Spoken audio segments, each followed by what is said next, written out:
Halo viewers, Assalamualaikum warahmatullahi wabarakatuh. Jumpa lagi di channel ini bersama saya Andromeda.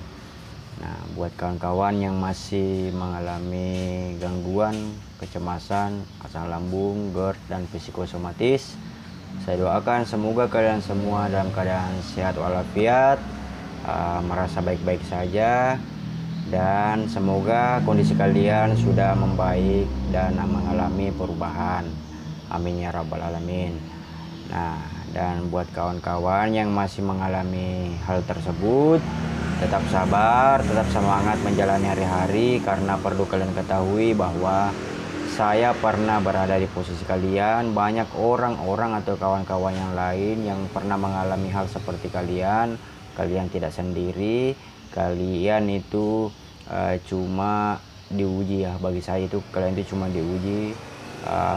Ini adalah proses menuju kehidupan kita yang lebih baik lagi dan lebih layak lagi, dimulai dari pola hidup, pola makan, dan pola pikir. Nah, semoga ini adalah suatu pembelajaran yang sangat berharga bagi kita semua, bagi yang mengalami hal ini. Semoga kedepannya lebih baik lagi, amin ya Allah.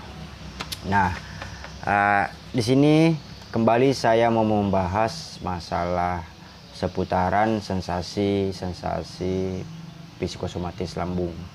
Nah, ini ada beberapa pertanyaan dari kawan-kawan, dari teman-teman subscriber, yang keluhannya yang sering saya alami juga ketika saya mengalami awal-awal mula terkena ini asam lambung, GERD, anxiety, psikosomatis.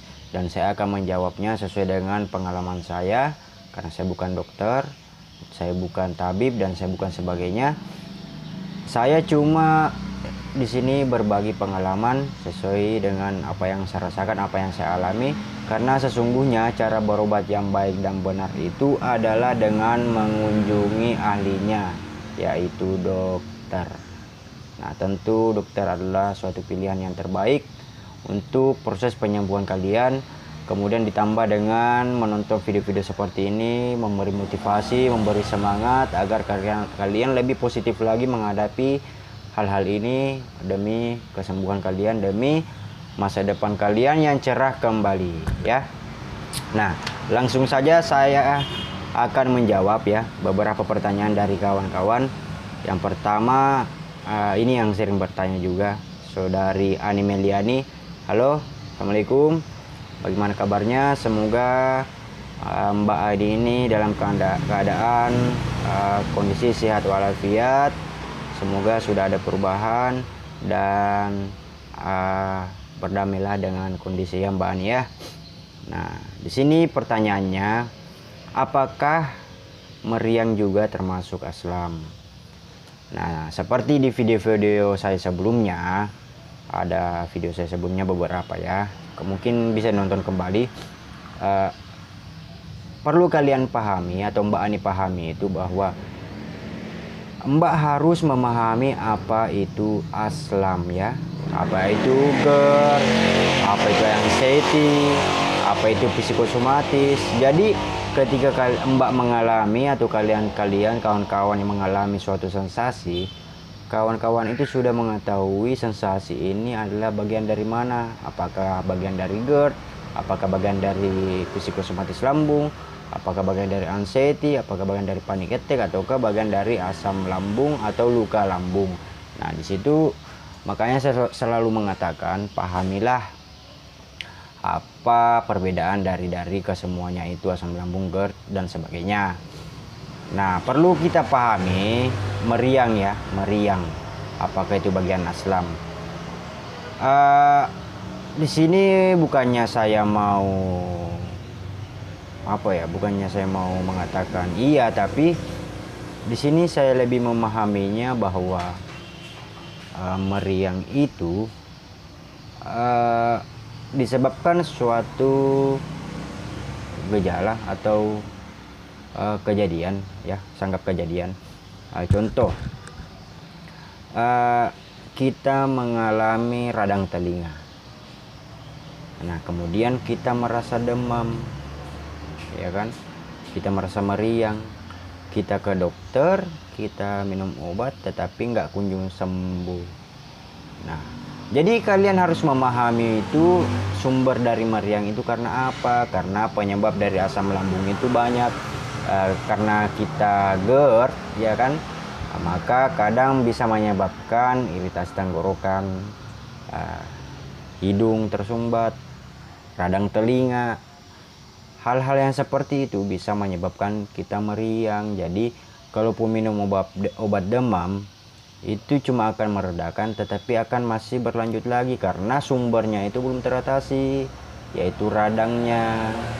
Ya, contoh misalkan kita injak paku, malamnya kita demam, besok kita ke dokter atau minum obat, meriangnya reda, kemudian kumat lagi meriangnya, ya kan? Karena kenapa? Sumbernya itu ada pada kaki kita. Jadi yang disembuhkan ini tadi itu bekas tusukan pakunya. Kalau itu sembuh, maka meriangnya pun hilang. Nah, seperti itu ya. Jadi perlu Mbak Melani pahami kondisi tubuh Mbak itu meriang karena apa. Bisa saja karena Mbak mengalami radang telinga, radang tenggorokan ataupun sebagainya. Tetapi seperti yang saya alami itu nggak akan berlangsung lama. Tapi Mbak harus perhatikan kondisi badan juga ya. Misalkan minum air hangat, makan yang teratur, dan hindari pantangan-pantangannya, asam lambung dan sebagainya itu untuk sementara waktu. Nah, seperti itu Mbak ya. Jadi pahami dulu sumber meriangnya itu dari mana. Jangan sampai Mbak mengalami radang tenggorokan karena asam lambung tadi itu. Jadi asam lambung menyebabkan radang tenggorokannya menyebabkan Mbaknya meriang, bukan dari asam lambungnya yang banyak menurut saya sih, karena itu pengalaman saya. Karena kalau menurut saya sensasi asam lambung itu seperti cuma begah, kembung dan sebagainya. Jadi sekali lagi pahami apa itu asam lambung, apa itu GERD, apa itu anxiety, apa itu psikosomatis, sehingga ketika Mbak mengalami suatu hal yang seperti ini, Mbak langsung paham bahwa oh ini dikarenakan karena ini, sehingga Mbak bisa langsung berpikir untuk mengatasinya, ya kan, seperti itu. Nah, lanjut lagi pertanyaan kedua, Mama Aswa, halo apa kabar? Semoga dalam keadaan sehat ya, baik-baik saja. Nah ini Bang, nyeri dada sebelah kiri kadang nyolek. Jadi begini ya, sensasi itu menurut saya, ini pengalaman saya ya, bahkan sampai sekarang pun saya rasakan, sensasi dada kiri itu akan muncul dan selalu muncul ketika pola hidup kita lagi berantakan, pola makan kita lagi berantakan, dan pola pikir kita lagi berantakan. Jadi ketika ada rasa mencolek-colek gitu kan, berarti masih ada yang perlu dibenahi dari diri Mama Aswa ya. Karena saya beberapa hari ini, karena pola tidur saya hancur lagi, kadang saya masih merasa sesak napas, dada berdebar-debar dan menusuk. Jadi tetap sabar, tetap tenang, gak usah negatif thinking. Itu cuma dari bagian sensasi psikosomatis ya. Jadi gak usah panik, gak usah apa. Apalagi kalau Mbaknya ini udah periksa ke dokter jantung. Apalagi kalau dokternya mengatakan Mbaknya baik-baik saja, gak usah macam-macam, gak usah mikir-mikir apa lagi, gak usah sampai googling lagi, searching lagi, jangan, gak usah. Jadi hadapi aja, sabar saja, dan tetap tenang, atur nafas, minum air hangat, dan lakukan saja kegiatan seperti biasanya, kegiatan ringan seperti biasanya untuk mengalihkan pikiran Mbak ya. Jadi santai, tenang, gak apa-apa, percaya deh sama saya, karena saya sudah mengalaminya dan masih sering mengalaminya sampai sekarang. Cuman saya sudah mampu mengatasi atau mengatur dan berdamai dengan kecemasan saya ya. Nah, lanjut lagi pertanyaan ketiga, pertanyaan dari saudara Anca. Nah, Bang, saya didiagnosa aslam, tapi jarang mengalami sakit perut, jadinya bingung. Justru tangan kiri lemas, gemetar kalau berdiri, kondisi lemas, dan sudah EKG tapi normal. Nah, makanya dari itu tadi saya bilang ya, pelajari apa itu asam lambung, apa itu GERD, apa itu anxiety, apa itu psikosomatis. Kalau kamu sudah paham itu semua, kamu akan mengetahui sensasi-sensasi dari apa yang kalian alami. Apakah itu bagian dari sensasi asam lambung atau psikosomatis lambung, apakah dari sensasi GERD, apakah dari sensasi anxiety. Jadi hal yang Anca rasakan ini adalah suatu hal yang biasa dan sering dialami orang-orang seperti kita pada umumnya penderita anxiety psikosomatis. Jadi nggak usah panik, nggak usah macam-macam. Apalagi kalau kamu sudah EKG, jadi tanamkan dalam pikiran bahwa kamu itu baik-baik saja ya. Jadi nggak usah macam-macam. Kamu sudah tepat memeriksakan diri, dokternya mengatakan normal ya normal. Jadi nggak usah mikirnya macam-macam, cukup fokus, tenangkan pikiran dan lebih santai, lebih rileks. Lakukanlah kegiatan seperti biasanya, nggak usah panik.